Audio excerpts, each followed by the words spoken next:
In this video, I'll be utilizing the curve brushes in conjunction with Dynamesh as a quick mesh creation technique.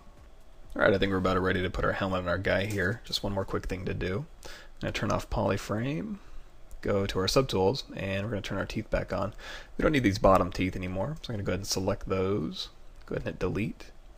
And let's go ahead and make this one solid mesh. I don't think the teeth need to be separate here. So I'm going to select the gorilla head and do a merge down. So now they're all one object, but they're still separate poly groups. As you can see, this one's orange and this is a red one. In order to make these one Dynamesh, you got to go down here to geometry and remake a Dynamesh.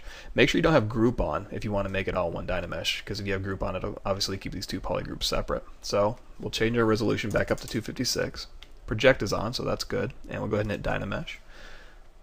And now we're all one solid mesh here.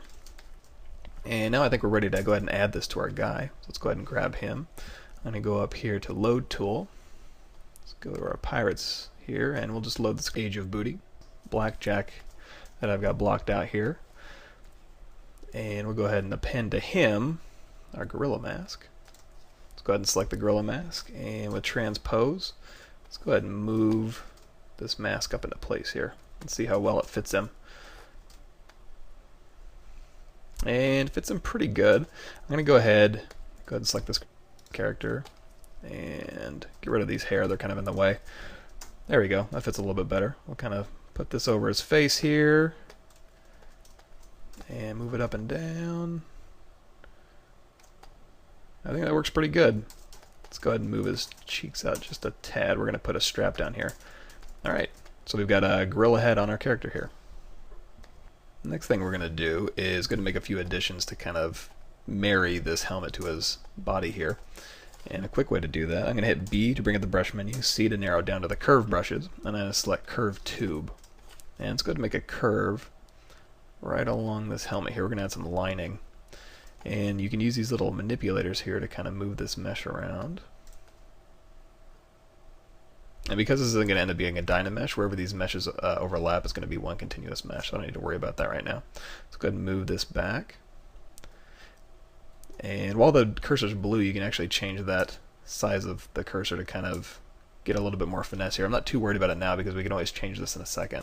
If I want to change the size of this actual like liner thickness, you can go out here and change your brush size, and then I can tap the object and make it thicker. Let's go ahead and make it thinner again. There you go. I think it's just about perfect. So before I make this a Dynamesh, I'm going to go down here to my Dynamesh settings, and I'm actually going to turn group on because I want to keep this Dynamesh separate just for a little bit, so I can do a little bit of cleanup.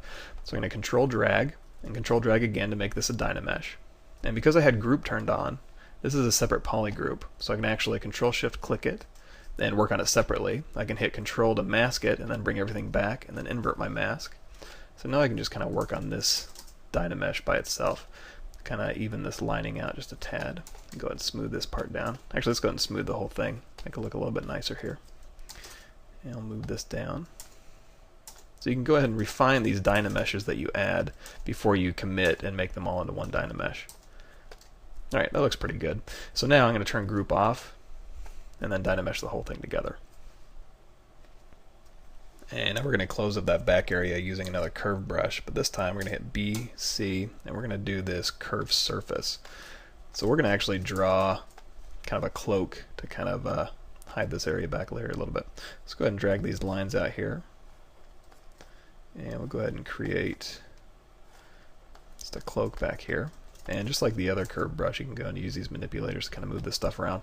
But again, I'm not really concerned because I'm going to make this a Dynamesh really soon. Let's go ahead and really just make sure all this stuff's closed off. We can clean it up when it's a Dynamesh.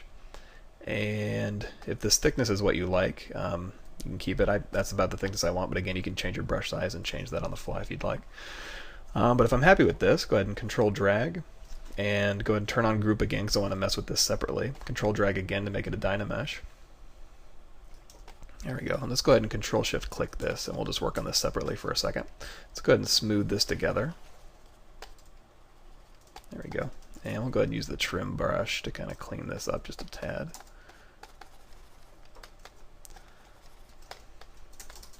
And let's go ahead and move this cloth so it's out of his body here.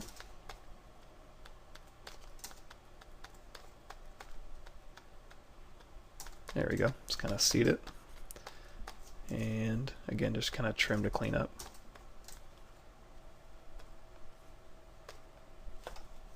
If it's getting a little bit thin here, you can use inflate to kind of inflate that back out, and then trim to trim it back down. There we go. Just kind of position this cloth here. Move this out so it's a little bit more circular. And again, if I want to, I can hold down Control and tap to mask this off, Control Shift to bring everything back, and then Control Tap again to invert that mask. So it's really quickly masking things off and using your polygroups to your advantage to quickly and easily move things separately from others. And once we're happy, let's go ahead and move this in just a little bit. There we go. So we've got the liner, we've got the cloth here, and I'm not going to sculpt out this cloth. I'll just kind of smooth it down a little bit. And that looks pretty cool to me. I'm going to go ahead and Control Drag, and you know what? Let's go ahead and make this all one solid Dynamesh. So I'm going to turn off Group, Control Drag again. There we go. One solid Dynamesh for his helmet.